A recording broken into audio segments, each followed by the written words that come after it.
The story of Osiris, one of the most revered gods in ancient Egyptian mythology, is a tale of life, death, resurrection, and eternal kingship.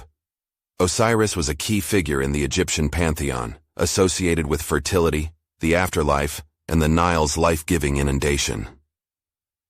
His story is both a religious and moral allegory that held great significance for the ancient Egyptians. Osiris was born to the sky goddess Nut and the earth god Geb, and he had two siblings, Set and Isis. From a young age it was clear that Osiris possessed great wisdom and a kind and just nature, making him the ideal ruler. He became the pharaoh of Egypt and brought prosperity to the land. He introduced agriculture, writing, and organized religion, teaching the Egyptians how to live in harmony and civility. Osiris's rule was characterized by peace and prosperity, but his brother Set grew jealous of his power and popularity.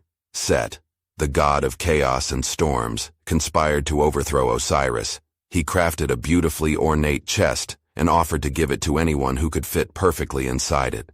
When Osiris lay down inside the chest to test it, Set slammed the lid shut, sealing Osiris inside, and cast the chest into the Nile.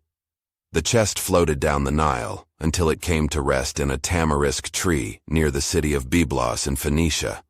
The tree grew around the chest, encasing it within its trunk. Meanwhile, Isis, Osiris's devoted wife and sister, searched tirelessly for her husband. Eventually, she discovered the chest in Byblos, and through her magical powers, she managed to retrieve Osiris's body and return it to Egypt. Isis, with the help of her sister Nephthys and the god Anubis, embalmed Osiris's body and performed the first mummification. They wrapped his body in linen bandages and performed the rituals that would ensure his resurrection. During this time, Osiris's son, Horus, was born. However, Set was not finished with his treacherous plans. He found Osiris's body, dismembered it into numerous pieces, and scattered them across Egypt. Isis and her sister Nephthys, along with the god Thoth, undertook the arduous task of finding and reassembling Osiris's body. Once the body was reconstructed, Isis, with her magical powers, reanimated Osiris long enough for them to conceive their son, Horus. Afterward, Osiris passed into the afterlife, becoming the lord of the dead and ruler of the underworld. Horus, the son of Osiris and Isis, grew up and sought vengeance against his uncle Set for the wrongful death of his father. This initiated a great battle between Horus and Set, symbolizing the eternal struggle between order and chaos. In the end, Horus emerged victorious, establishing the rightful rule of the pharaohs and ensuring the continued prosperity of Egypt. Osiris, although dead in the earthly realm, continued to play a significant role in Egyptian religion and culture. He became the god of the afterlife, overseeing the judgment of souls and the process of rebirth.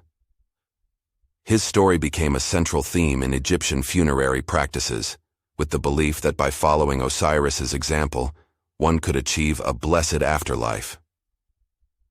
The tale of Osiris's death and resurrection served as a profound metaphor for the cycle of life, death, and rebirth, echoing the annual flooding of the Nile, which brought fertility and sustenance to Egypt. Osiris's enduring significance in Egyptian mythology and his role as the eternal king and god of the dead made him a beloved and revered figure throughout ancient Egyptian history.